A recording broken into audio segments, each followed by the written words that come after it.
Good morning, everyone. Today is a very special day. We've got a guest speaker and we've got Fred back. So it's very exciting to have Fred back. We are complete. The Healthy Way Vibes is complete. We're together again, which is so nice. So welcome back, Fred. We've definitely missed you and we're grateful to have you back. So today we are going to be talking about forgiveness, and we've got a special guest with us. Her name is Lisa McGrath. Lisa McGrath is a national board certified teacher, personal coach, international best-selling author, and speaker who offers inspirational, practical, and spiritual guidance. She teaches women to find clarity, purpose, and direction with the intentional acts that help them achieve their goals and live their intentional life. With a monthly online coaching program, a pilgrimage to self, and private coaching practice, Lisa also has an online mentoring program for teachers that focuses on effective teaching practices and protocols, communication and relationship building, and strategies to achieving a work-life balance at theteacher2teacher.net. And I've had the pleasure of actually co-authoring a book, a best-selling book with Lisa. So it's an honor to have her here. And I'm Fatima. I'm Fred. Hi, I'm John. We've forgotten. All right, so let's bring Lisa on. Hi, Lisa. Thank you. Oh, you're muted. There we go. How's that? Hello. Perfect. Thank you, Lisa. How are you today? Fabulous. Thank you. I'm sitting here and just looking out at my river and just feeling pretty blessed, actually. So thank you for having me. Thank you. It's a pleasure. So if you could just tell us a little bit about yourself, that would be excellent. Well, a little bit about myself. I'll try to make a long story short because I've had a great life. I'm Lisa McGrath, and I'm a personal coach, making my mess my message. How am I doing that? I'm helping women who they find themselves with life events that seem like they're dead ends. Well, they're not. I teach them that they're not a dead end, they're crossroads. And I do this with intentional life management skills. And I'm excited today to even share the forgiveness path, a little bit about what we talk about with forgiveness with y'all, because it's essential to really personal and professional and spiritual well-being, to our growth. And I've learned this, again, through my life experience, through my education, and with my work. And so I know that we have more in common than what separates us. And it's important that we realize we can be better together on this life's journey. Excellent. So what really led you to this path? What was your journey that led you to the path of forgiveness? It started as a young child. I was in a dysfunctional home with a step family, and there was lots of abuse within the house. It was really dysfunctional. And one sibling after another was disappearing. They were leaving. And it probably on my 14th birthday, it was actually before my 14th birthday, I left. I was homeless. I was told to leave. I was told I wasn't going to amount to anything. I was worthless. And I was at the point of listening to these authorities and believing what they were saying.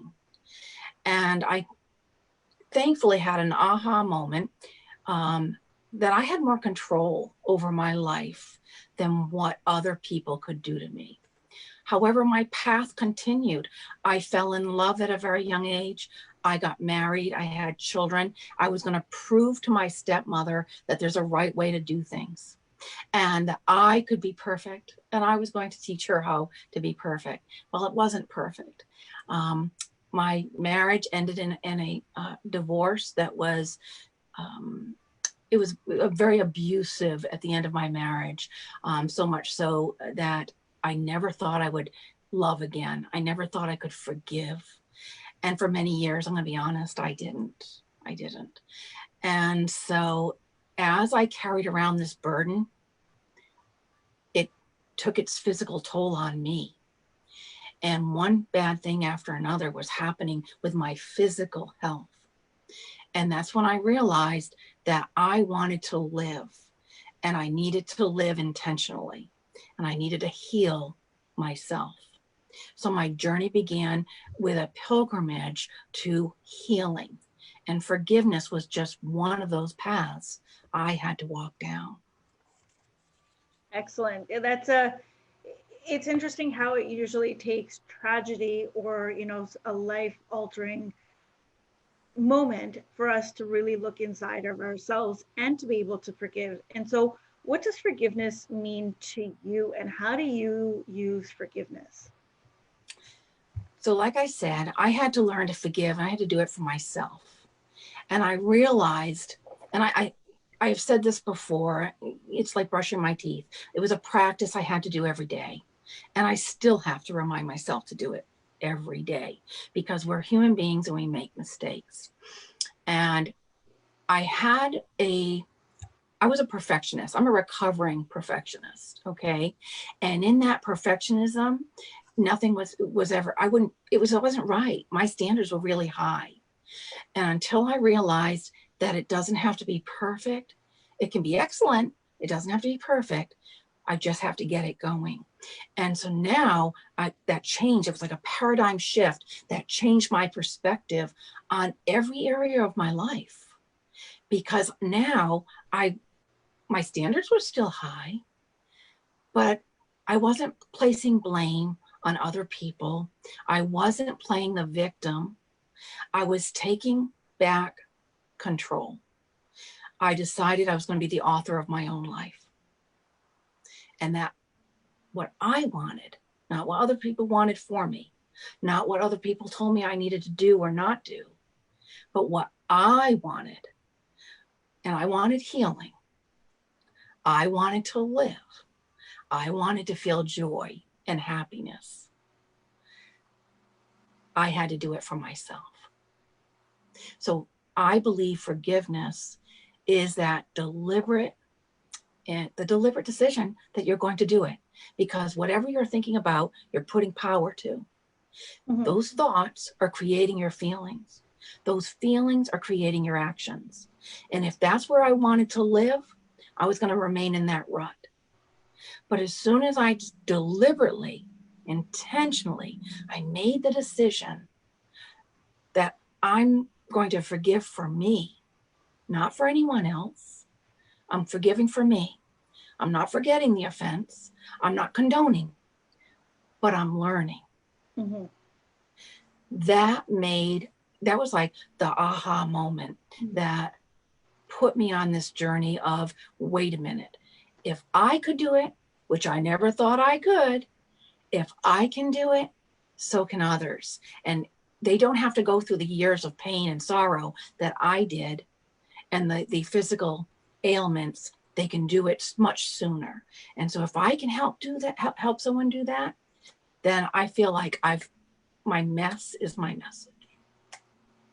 I love that. I absolutely love that. And, there was something that you said that with forgiveness is, a lot of times there comes perfection. And a lot of times people are always needing to be perfect. Everything has to be so perfect. But without having to, if you actually take out perfection, you said it perfectly, it's excellence. And you need to take that action, right? And that's something I know that I do that a lot of times. I'm a perfectionist, and that's something that I've been learning, is to say, okay, you know what is perfection? There is no such thing as perfection. We are perfect the way we are, but if we're going to strive to make it, to kill ourselves over it, how are we actually allowing forgiveness, and how are we allowing healing? So that was a very wonderful point to bring out, and that's something that everyone should use is, hey, it doesn't have to be perfect, but take some action. Take action. Yes. Right? So Lisa, let me ask you this. Okay. When you're talking about forgiving, does it have to be verbal? Do I have to say, I'm going to forgive you for doing me wrong, right? Or how do you move forward from that? Oh, I love it. Okay. So one of the exercises that I teach is, first of all, it doesn't make a difference. That other person doesn't even have to know that you're forgiving them. It doesn't make a difference. And to be honest, my parents are gone now, but I forgive them. They're not going to know I forgive them, right? So you start out by giving voice to the pain that you're feeling. Admit your responsibility in that, whatever the situation was. Take responsibility for the thoughts that you're having about it, because again, they're leading to your feelings. And then make a deliberate decision that I no longer want to feel this way. So one of the exercises that I teach is write that person, that offender, the letter. Now you're not sending the letter. You don't have to send it. You write them the letter, and I want you to write it in such a way that you describe what happened. I want you to be an observer to what happened. Don't embellish, just write it out. Make sure that you include how you feel, because whatever you're feeling is legitimate. Whether someone wants to tell you that your feelings or shouldn't feel that way, or that if you're feeling that way, then they're legitimate feelings. So write it out. Now reframe it. What did that experience teach you? What did you learn? Perhaps you learned that this is what I don't want to have happen in my life. This is crossing my personal boundaries, and I'm not going to allow this. How can I teach people how to treat me? What actions do I have to take? What voice do I have to have so that I don't experience this again? And so writing this out, acknowledging it, taking responsibility allows you to take the next step, which is releasing it, letting it go. And that other person, they don't even have to know what you're doing. They've moved on with their life. They don't care about you. They're out there shopping, or they're out there living, or who knows what they're doing. It's none of your business. You're your business. You have to live for you. So make a decision to do it for you. Something you pointed out, Lisa, earlier before you hopped on was a typical thing that I face is driving. You're driving, and somebody cuts you off, or somebody drives in front of you, and they don't signal or whatnot, and then you're brewing inside, right? But when if they don't know what they did, then really you're the one that's getting mad inside your little car. And I'm a culprit for this because my kids are sitting in the back. Yeah. Today it just happened when we were driving to school, and because it's raining so hard, people are driving a little bit more cautiously, but more cautiously than, again, what I think it should be, right? So it's always like what your perfection is, of course, as long as they're safe, but kind of always then what you've advised us to do or suggested us to do is just think of it as, who's it hurting? Not nobody. They don't know what they did. I'm making myself feel bad or angry or mad for the rest of the day, but my kids are watching as well. So sometimes it's hard to catch ourselves at these moments, but I think with practice and also with knowing what the return is, because there's no return when something like this happens, right? Yeah, when you're saying this, John, two things come to my mind right away. One, you talked about children in the back of the car. Mm-hmm. One of the things that we need to remember is that our children are watching us. We are modeling the behaviors, and we're teaching our children how to behave. So we're modeling these things. We can say a lot of words, but it's not what we say, it's what we do, because our actions speak louder than our words. So that's number one. So being able to be mindful of how you chose to react in that situation is key teaching for them. That's number one that comes to my mind whenever I hear children involved. Number two is the thing that you said about the expectation. That other person might not have known what they did wrong. Mm-hmm. Sometimes we're hurt or offended unintentionally, okay? Because other people do not live up to our ego-dominated expectations. Mm-hmm. And so when that happens, we take it personally. The person cutting you off in traffic isn't doing this to upset you and that they're not doing it purposefully. They're not doing it so John will have a bad day. They're not doing it so that they can take up real estate in your mind. You're allowing them that real estate in your mind. And so it's important that you decide what thoughts you want to have and entertain. My advice is to give them an eviction notice. And so one way to do this is, if I'm in traffic, because I do have the same experiences that you're mentioning, that people do not drive to my expectation. So what I have taught myself is to give them a blessing. And rather than not that I said I would do this in the old days, but rather than putting up a finger of such or making some kind of a gesture, my gesture now, and sometimes they think I'm going to do that, is to go like this, to say, you first, or you pass, and have a great day. And so whether it's on the traffic, or the other one that I have a problem with, or I shouldn't say that, but the other one I'm dealing with is the grocery line. I always try to pick the grocery line that I think is the fastest. Okay. Or I get to the grocery and I have, 15 items or less. And sometimes I make that quick judgment, like, can't you count?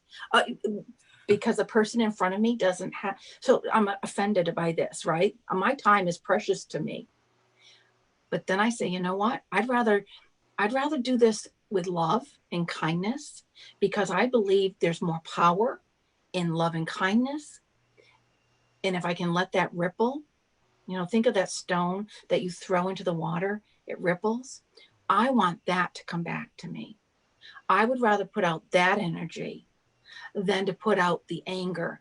I would rather do that than allow someone the real estate in my mind, because my mind is precious to me. Mm-hmm. So evict him. I like that. I like that. Awesome. One thing I heard many years ago, I think all of you outside of Lisa might have heard it, but there's a gentleman that he used to get really, really bad road rage, and people would cut them off. And he lives in the US, so the problem there was probably even worse.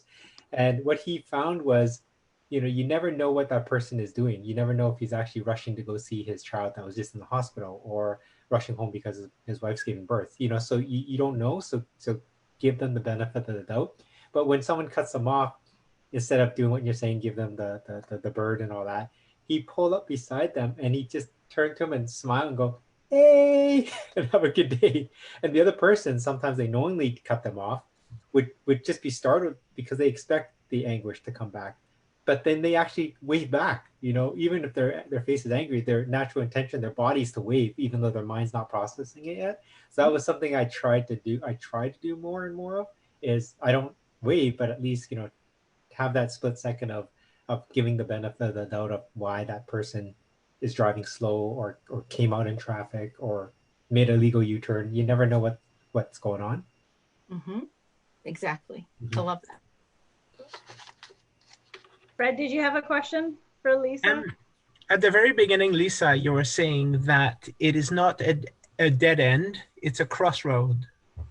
But when you are moving towards a dead end, that you think it's a dead end, but you don't know it's a crossroad. So what state of mind, how do you find out that you're actually going to get to a crossroad? Do you know what I mean? I do think I know what you're saying, Fred. So one of the powerful word that you just said was think. You think you're on your way to a dead end. You think you're at a dead end. That's your thought. Most times, again, we have more in common than what separates us. Most times someone has been on that same path that you're on. They survived it. And for the most top part, they're thriving now. So let's use the idea of, I'm working with a client right now and she's lost a child. I can't imagine, right, the loss of my child. She has been, it's holding her prisoner okay? Because she is now in the deep throes of a depression and she has lost her purpose. Why? What do I have to live for? And in our conversations, she's like, oh, there's nothing for me to do. I was a single mom. I was taking care of my child.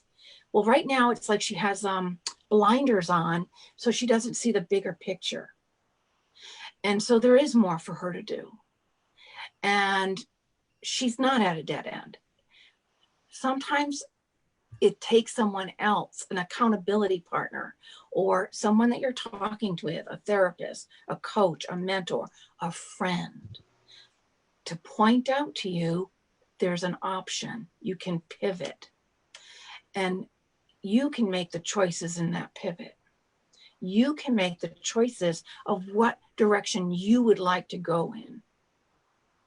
And so I see that for her. And right now, she's in that darkness where she believes it's a dead end. But the light will come in those cracks. God will come in those cracks. And then that's when the options, those thoughts of, oh, that's a possibility, or maybe that's an opportunity, will start to shine. And when she sees that, she's going to realize that there's other steps, next best steps that she can take to move away from that darkness. Thank you. It's a beautiful response. I like that word pivot. I like that. Yeah. That word pivot's being used a lot right now. I've noticed since COVID started that people are pivoting, right? We're finding our lives are not normal. When you have to go out with a mask on, when you can't hug your friend, or family members, are separated. Right now, people are going through some difficult times and they're feeling isolated. And thankfully, we have technology. And with technology, we're doing it right now, right? We can make sure that you're not alone, that you're not isolating, that you're still reaching out and you're getting the help you need. You're making connection with other people, and you're learning. We're teachers and learners at the same time. Open your heart up to that learning and that personal growth. And then next year, when we look back at this, we're going to say, I can't imagine my life was like that. Or I can't imagine the darkness I was in. I can't imagine the embarrassment and shame and guilt I was feeling. I'm so blessed to have realized that it was no longer mine to carry. Because I made room by letting things go, forgiveness, by releasing and letting them go. I'm opening myself to welcome new things, new experiences. And I would much rather teach that we want to have experiences in our life, make our life richer, than to go out and work to buy. I want to prioritize and be intentional with not only my money, but my time, because it's even more valuable to me than my money. I want to be intentional. And so for me to be intentional, I had to get clarity. I had to find clarity. I had to make sure that I'm living my life with meaning and purpose.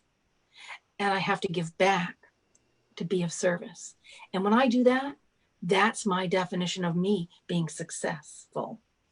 And so when you ask, people, what is your definition of success?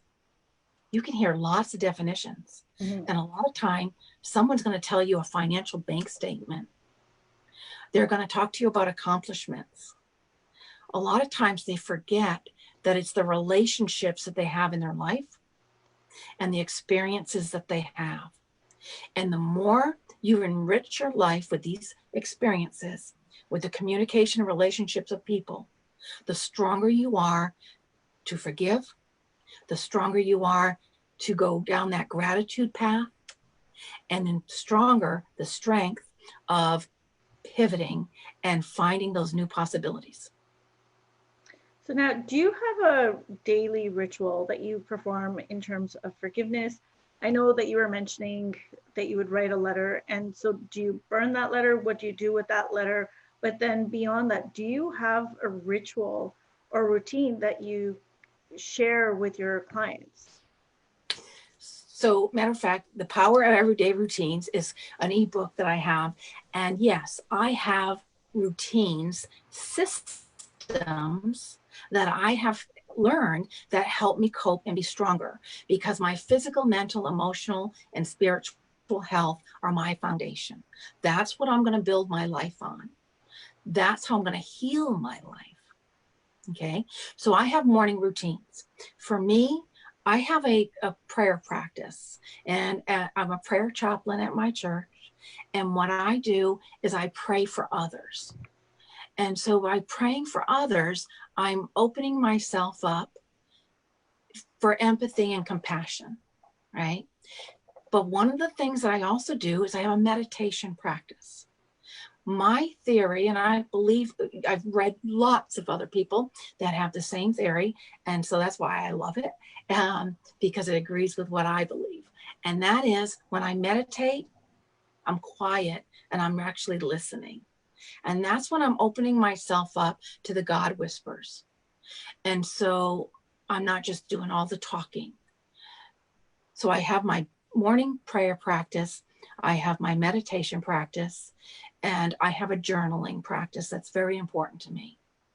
Number one, I go into my daily planner, and it's really a yearly planner, and I look to find the top 3 things that I must accomplish to make my day hit that moment of satisfaction. And when I do those 3 things, and it doesn't matter how many things are on my to-do list, as long as I've done those 3 things. And as Brian Tracy says, sometimes it means eating that frog, doing the thing I don't want to do, right? So once I've done those 3 things, I'm able to open myself and provide that momentum to do my other things. My forgiveness practice, I try to forgive as the bell rings. So as that offense happens, the moment I think that someone has done me wrong, again, I'm thinking someone is in traffic, in the grocery store, or they have said something that I take personally, that's my bell. I'm going to start my forgiveness practice and routine right then. As far as writing that letter, you can burn that letter, you can bury it. I have letters that if I go back in my journals that are stuffed back in there, and I look at them sometimes, and it reminds me of where I was. And it reminds me, I'm so happy that I don't dwell there in the past. Because when you're dwelling in the past, you're not in the now. You need to be present and in the now to practice that forgiveness. And so you can burn that letter. You can do that. Like I said, I have to put down my burden so I can open myself to new things. The other thing that's part of my practice is that, especially when even in my darkest times, I had to get out of bed, because I knew at the end of the day, I had made a commitment to myself to write 5 things I was grateful for during the day. And I knew that if I stayed in bed, I wasn't going to find them. And so just making that commitment, that promise to myself, and knowing that I don't like to break my promises. I want to be a person of my word, because my integrity and my grace and dignity is something no one else can take away from me. So now I honor myself by making my practices, these routines, my rituals. So I had to get out of bed to find it. Now, someone asked me the other day, can you write the same thing that you wrote the day before? And I said, absolutely. There are times that even living in this positive mindset and this blessed life that I have, I look back to say, what did I write? Because I do have my days where it's tough to find my 5. Mm-hmm. Whereas the other times I can write 10, 20, 30 of them. We're human. We have to brush our teeth. We have to shower. We have to practice self-care daily. Our forgiveness practice is a daily practice. But when you're not looking, when you have that strength of your core, then you're not looking for offenses. You're not looking for the people that are running you off in traffic. You're too busy living. You're too busy being in gratitude that you're going to find you're not having to rely on that forgiveness practice as much as you would think. Excellent. Wow, we could continue on Oh. and keep going. We are actually coming to an end here. So any last remarks from any one of you guys for Lisa? Those are great tips, Lisa. Thank you so much. I'm really happy and full of gratitude for you. Oh, thank you. One of my aha moment is when you said the thought create the feeling and the feeling create the actions. And I have found myself in that roller coaster of emotion lately where my thoughts are not as great as I want them to be. And I feel like I lost control, and it go on to my feeling, and then my action shows that it's not me, you know. It's sometimes I find it difficult to get out of the dark space surrounding me. And but what you said today is really enlightening, and Oh, thank you so much. Thank I you. liked what you said. If you're waking up every day, well, first going to bed with gratitude, and then waking up, you know, giving thanks to what, just waking up is is a good thing. Some people don't wake up, so being able to wake up, and that's something that I had a what do you call it, a Epiphany? no, when they do body coding. Oh, So I did a body coding session, and the lady said, write down exactly what you said. Write down 3 things you're grateful for before you go to sleep, and then wake up and be thankful for what you're woken up for. And I do that in the morning, is wake up and think before I get my feet onto the ground, is, thanks for another day to make a difference in someone's life. So that's kind of how I wake up to do things. And it's exactly true what you shared, is if you're always living with full of gratitude and forgiveness and all this good stuff that's in between our ears, then all this negative stuff doesn't really affect you, right? But if you're empty, if your bucket up here is empty, then you're gonna start collecting the anger, and you start collecting all these things that that hit us throughout the day, and then eventually that bucket's gonna overspill, and that's when we blow up, right? And so if you don't fill that up and you have it with a nice potted plant, right? Healthy plant instead of an empty, rotting, garden, then it's kind of always be thinking of always the positive, and that's hard to do. Like, that's, for me, is still hard, but my kids is a good reminder of that. yeah. And John, you want to make sure you're weeding that garden, weed that plant, because you don't need the weeds. You want to give that plant the tender, loving care it needs to grow and blossom. Yeah. Thanks. Excellent. Well, thank you very much, Lisa, for coming on. It was very informative and very inspiring as well. We do have a message from our audience. So from Gulia, she said that she also has a daily grounding, and thank you so much for sharing your practices. So again, if you want to find Lisa's book, what's it called? Online book, ebook? I can't even. It's The Power of Everyday Routine. You'll be able to find The Power of Everyday Routine on, we'll share the link with this with the video. You'll also be able to find Lisa's links, Lisa's links, her website, her Facebook, all of that connection. You'll be able to find on our Facebook page with her interview. So thank you again for joining in. And for those of you who don't know, we still have our 28-day challenge that is happening. It's not too late to register. So if you want, you can check out the Healthy Way Vibes and register there. Or you can also register on our Facebook page and join in the fun. It is a great challenge. We are, I think, about halfway through, and it's been it's been quite an interesting roller coaster, but we've all been true to what we've said we've done. So no matter the roller coasters, as Lisa said, we're still there, and it's a lot of fun. So we want you to join us so we can cheer each other on Tuesday, we're going to be talking about headaches. So if you're someone who suffers from a lot of headaches, you definitely want to be tuning in. And then on October 1st, so next Thursday, we've got another guest speaker. Her name is Larissa Russell. She's going to be talking about creative healing.